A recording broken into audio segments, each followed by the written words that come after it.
Chers frères et sœurs dans la foi en Jésus-Christ, ce message est destiné à quelqu'un pour l'encourager, quelqu'un qui était sous la menace, quelqu'un qui était fatigué par les attaques de l'ennemi, quelqu'un qui était fatigué par les charges spirituelles, par les problèmes spirituels, quelqu'un qui est dans le désespoir, quelqu'un qui pense que Dieu ne l'écoute pas, quelqu'un qui pense que son combat est trop lourd, il ne peut pas le supporter lui-même, quelqu'un qui pense tout simplement que ses prières ne montrent pas, que Dieu ne l'écoute pas.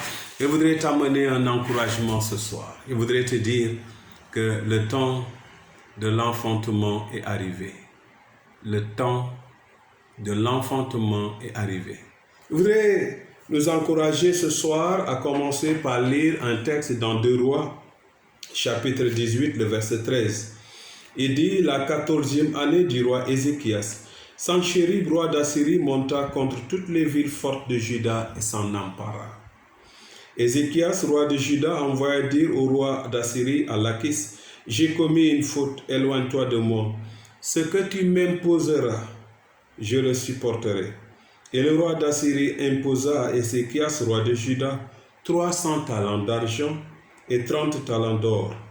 Ézéchias donna tout l'argent qui se trouvait dans la maison de l'Éternel et dans les trésors de la maison du roi.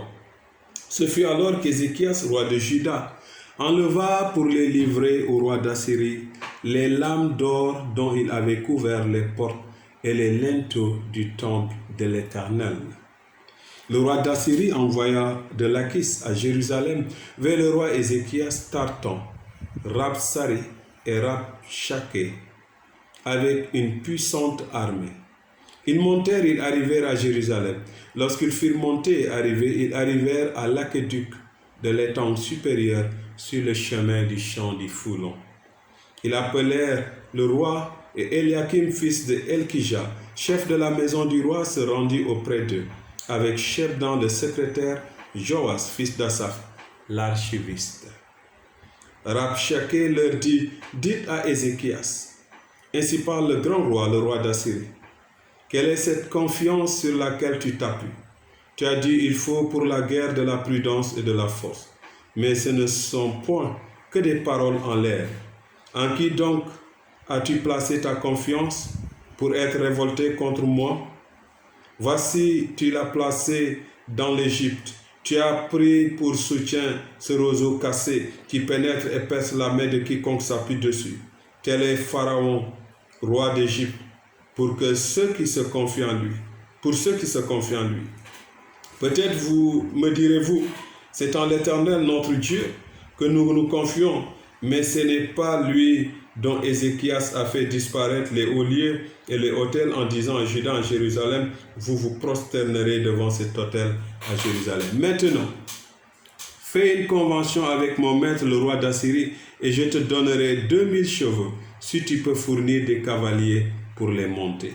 Voyez un peu, le roi d'Assyrie venait de vaincre Ézéchias et il lui a imposé de lui donner un trésor financier.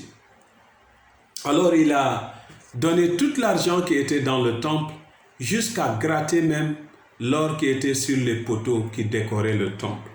Et puis ensuite, le roi d'Assyrie continue et menace l'armée d'Israël en même temps en lui disant, il n'y a personne pour vous soutenir.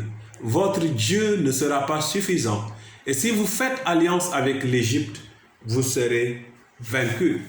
Voilà les paroles. Ensuite, Ézéchias, qui était au service du Seigneur, a eu peur parce que quand il a entendu les paroles de Sanchérib, il a tremblé. Bien-aimé dans le Seigneur, toi qui es au service du Seigneur et que l'ennemi te menace, je te dis ne tremble pas. Ce défi n'était pas un défi ordinaire. Le défi que Sanchérib a lancé à Ézéchias n'était pas un défi ordinaire. C'était l'armée syrienne qui était une armée dont son dieu s'appelait Nisroch, qui était prête à envahir l'armée d'Israël. La réputation de l'armée de Sanchérib était connue de tout le territoire parce que c'était une armée puissante, cruelle, féroce, indisciplinée, méchante et dont leur dieu Nisroch garantissait des victoires. C'est cette armée qui a lancé une attaque contre Juda, contre Israël. Et le roi Ézéchias avait peur. Ensuite, la Bible dit dans 2 Rois chapitre 19, lorsque le roi Ézéchias eut entendu cela, il déchira ses vêtements, se couvrit d'un sac et alla dans la maison de l'Éternel. Il envoya Eliakim, chef de la maison de Shebneka, le secrétaire et le plus ancien des sacrificateurs, couverts des sacs, vers Ésaïe, le prophète, fils d'Amon. Donc, le règne de Ézéchias correspondait au temps du prophète Ésaïe. Et il lui dit, ainsi parle Ézéchias, ce jour est un jour d'angoisse, de châtiment, d'opprobre, car les enfants sont près de sortir du sein maternel et il n'y a point de force pour l'enfantement. Bien-aimé, reçois la force pour l'enfantement. J'ai dit, le thème c'est le temps de l'enfantement est arrivé. Peut-être l'Éternel ton Dieu a-t-il entendu les paroles que Rabshakeh, que le roi d'Assyrie, son maître, a envoyé pour insulter au Dieu vivant. Peut-être l'Éternel ton Dieu exercera-t-il ses châtiments à cause des paroles qu'il a entendues. Fais donc monter une prière pour le reste qui subsiste encore. Voilà un peu ce qui se passe. Il a insulté Dieu. Quelqu'un est en train de se moquer de toi, de dire où est ton Dieu? Qu'est-ce que ton Dieu est capable de faire? Je te dis, frères et sœurs, ton Dieu est puissant. Ne te compromets pas. Ne lâche pas à cause de la menace de l'ennemi. N'abandonne pas. Et quand vous lisez 2 Chroniques, chapitre 32, 2 Chroniques, vous voyez clairement que au chapitre 32, à partir du verset 2, la Bible dit, Ézéchias, voyant que Sanchérib était venu et qui se proposait d'attaquer Jérusalem, tint conseil avec ses chefs et ses hommes vaillants, afin de boucher les sources d'eau qui étaient hors de la ville, et ils furent de son avis. Une foule de gens se rassemblèrent, ils bouchèrent toutes les sources d'eau, le ruisseau qui coulait de la contrée. Pourquoi, disaient-ils, les rois d'Assyrie trouveraient-ils à leur arrivée des eaux en abondance? Ézéchias prit courage. Il reconstruit la muraille qui était en ruine et éleva jusqu'autour, bâtit une autre mur en dehors, fortifia Milo dans la cité de David et prépara une quantité d'armes et de boucliers.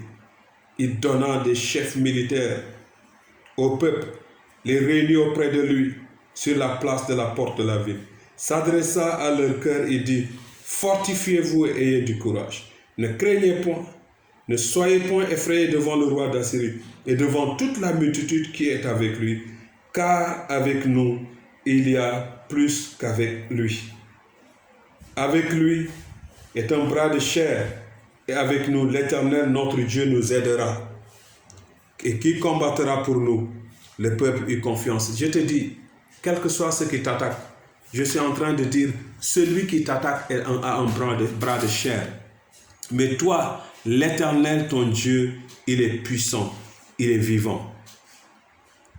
Quand Ézéchias s'est résolu, alors Ésaïe le prophète va renvoyer un message.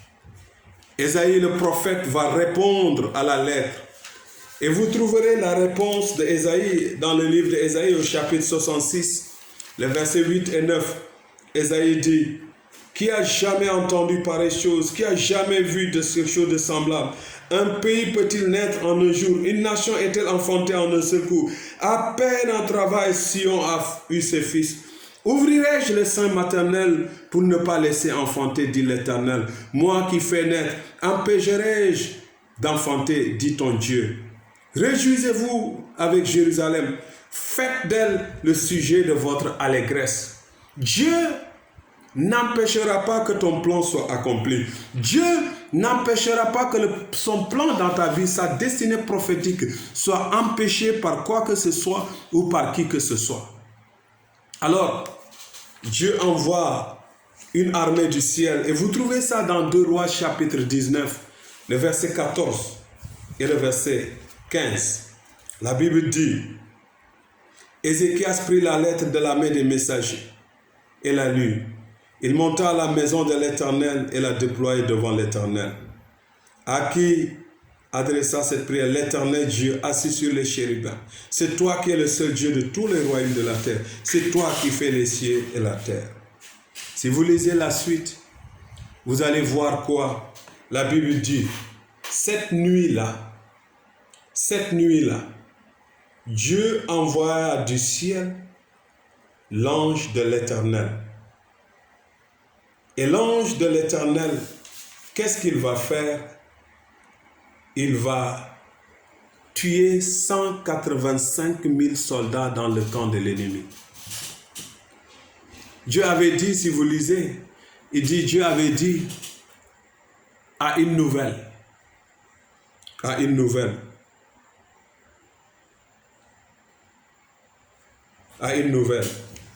il sera confus.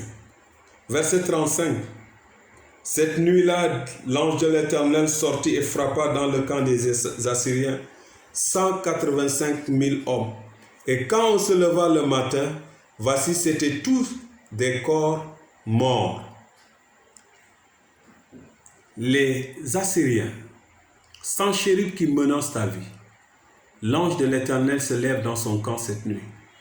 Et toi, tu vas voir. Il dit, alors Sanchérib, roi d'Assyrie, se leva son camp, partit et s'en retournant. Il resta à Nénive. Or, comme il était prosterné devant la maison de Nisroch, son dieu, Adramélec et Charet-Ser, ses fils, le frappèrent avec l'épée et s'enfuirent au pays d'Ararat. Et Esar-Adon, son fils, régnant à sa place. Tout ce qui s'oppose à toi, je déclare au nom de Jésus, l'ange de l'Éternel descend dans le camp de l'ennemi. Tout ce qui te menace, qui empêche, il dit, le bébé est à terme, mais il n'y a pas de force, parce que la menace de l'ennemi était puissante. Ton temps arrive, ton temps est arrivé. C'est quand le bébé est à terme, c'est quand le temps de l'enfantement est arrivé que le diable se déchaîne. Mais je te dis, ce soir, Ésaïe 66, versets 7 et 8. C'est ça ta parole. Il dit, qui a jamais entendu pareille chose? Qui a jamais vu rien de semblable? Un pays peut-il naître en un jour? Une nation est-elle enfantée d'un seul coup? À peine en travail, Sion a enfanté son fils. Ses fils. Tu vas enfanter. Tes projets vont s'accomplir. Quel que soit ce qui se dresse contre toi et contre ta destinée, je te dis, tes projets seront accomplis. Ouvrirai-je le sein maternel pour ne pas laisser enfanter, dit l'Éternel. Celui qui a mis le vouloir et le pouvoir dans ton cœur, il ne s'oppose pas à toi. Et ceux qui s'opposent à toi, il les prend en charge. Moi qui fais naître, empêcherai-je d'enfanter.